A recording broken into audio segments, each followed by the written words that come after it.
Welcome to The Explainer. We're jumping right in today because we have a fantastic masterclass lined up for you. We're going to completely demystify event-driven architecture and a massively popular piece of tech called Apache Kafka. Now look, if those terms sound a bit intimidating right off the bat, seriously, don't sweat it. By the time we wrap up this explainer, you're going to understand these concepts as easily as you understand sending a quick text message to a friend. We're going to break the whole shebang down using really simple, everyday analogies, and we'll focus entirely on how things flow. Okay, so here's our roadmap. We'll kick things off with the domino effect. Then move to what is an event, introduce the giant post office, learn about organizing the chaos, reveal Kafka's secret superpowers, and finally, bring it all together with the big picture. All right, Section 1, the domino effect. This is all about when and why traditional systems break. To really ground this in reality, let me ask you something. What exactly happens when you click Place Order on your favorite food delivery app? I mean, it feels like absolute magic to us on the screen, right? But under the hood, there's actually a whole sequence of digital chores that has to happen in the background. And this is where we see that domino effect I mentioned.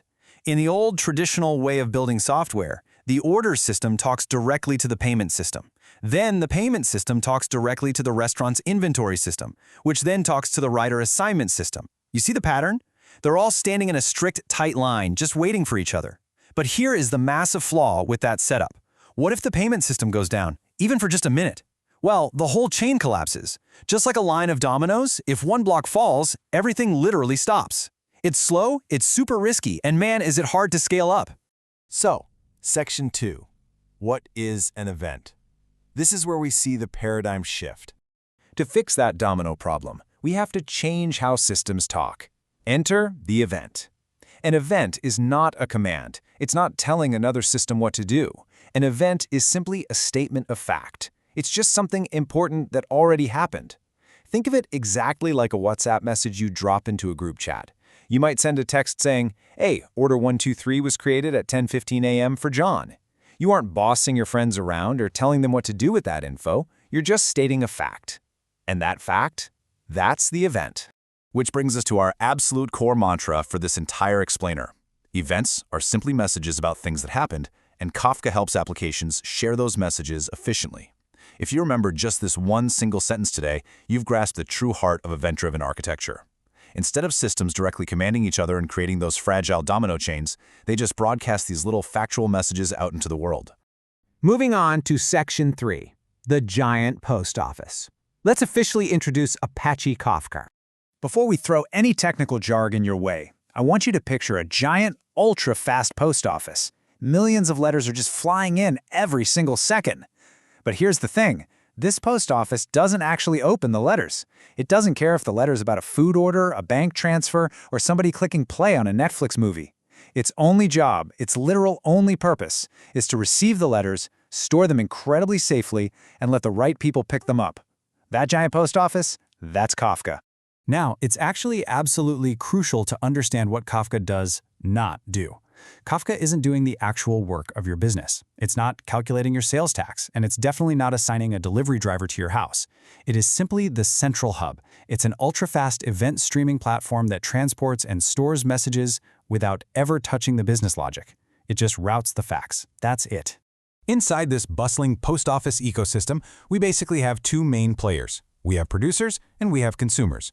Producers are the systems that write and drop off the letters. So your mobile app clicking order, that's a producer. It drops off the fact. On the flip side, we have consumers. Consumers are the systems that pick up and read those letters so they can go do their own independent job. So an analytics service or an email notification service. Those are consumers. They swing by, pick up the order-created fact, and then act on it at their own perfect pace. Okay, Section 4, organizing the chaos. How exactly do we handle topics, partitions, and offsets? With millions of messages flying around, Kafka sorts all these incoming events into folders, and it calls these folders topics. Think of a topic exactly like a YouTube channel. When you're on YouTube, you go to a specific channel to find specific types of videos, right? Well, in Kafka, you go to a specific topic to find specific events. So all the food orders go straight into the orders topic. All the payment receipts, they go into the payments topic. It keeps everything perfectly, neatly categorized. But what happens when things get crazy busy? Think of a massive traffic jam at a supermarket checkout. If a topic gets way too crowded, Kafka does something really clever. It splits the topic into separate lanes called partitions. This allows for parallel processing. It's literally just like a store manager opening up more checkout lanes to clear the line faster. And to actually staff those lanes, Kafka uses what are called consumer groups. These are basically like a team of cashiers automatically dividing up the workload. If one consumer gets overwhelmed, Kafka just tags in another cashier to help process the events from the different lanes. Boom. No slowdowns. Now, with all these different checkout lanes open, how on earth do we keep things in the right order? Well, Kafka maintains strict chronological order using something called an offset. An offset is just a sequential number, like 0, 1, 2, 3. It acts exactly like a physical bookmark, which actually provides incredible fault tolerance. Check this out. If a consumer is reading messages and it suddenly crashes, no big deal.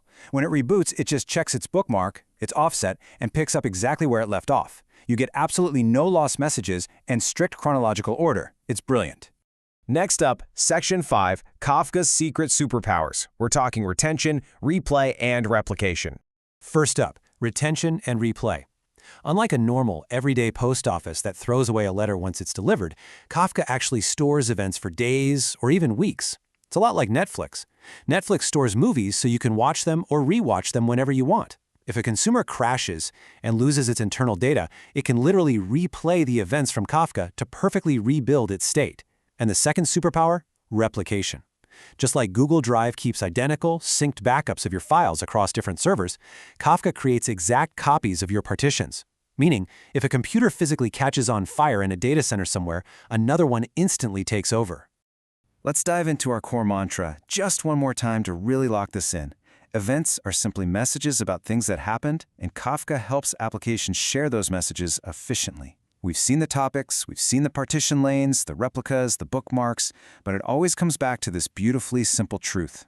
Producers drop off the facts, Kafka safely stores and organizes them, and consumers read them when they are good and ready. Finally, Section 6, the big picture. Let's take a look at how the real world actually runs on Kafka. This exact architecture we've been talking about, it is literally the nervous system of the apps you use every single day. When you request an Uber, that is an event dropped into Kafka, allowing the matching, the pricing, and the map systems to consume that fact totally independently. When you click play on Netflix, that's an event instantly consumed by their massive recommendation engines. When you withdraw cash at an ATM, that event flows straight through Kafka so the bank's fraud detection system can check it in milliseconds, all without slowing down your actual transaction. Let's recap this beautiful, elegant journey one last time together. Step 1, a producer creates a simple factual event. Step 2, Kafka receives it and safely organizes it into a specific topic and partition lane. Step 3, a consumer uses its offset bookmark to read the event at its own pace. And Step 4, Kafka's replication ensures that even if a server totally dies, that message is perfectly safe. The fragile domino chain is officially broken, and every system acts completely independently.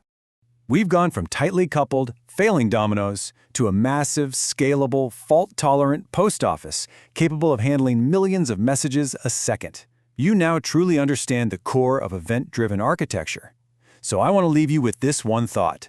If Kafka is the scalable nervous system of modern applications, completely decoupling the way our software talks, what decoupled, event-driven system are you going to build next? Thank you so much for hanging out with me on The Explainer today, and keep learning.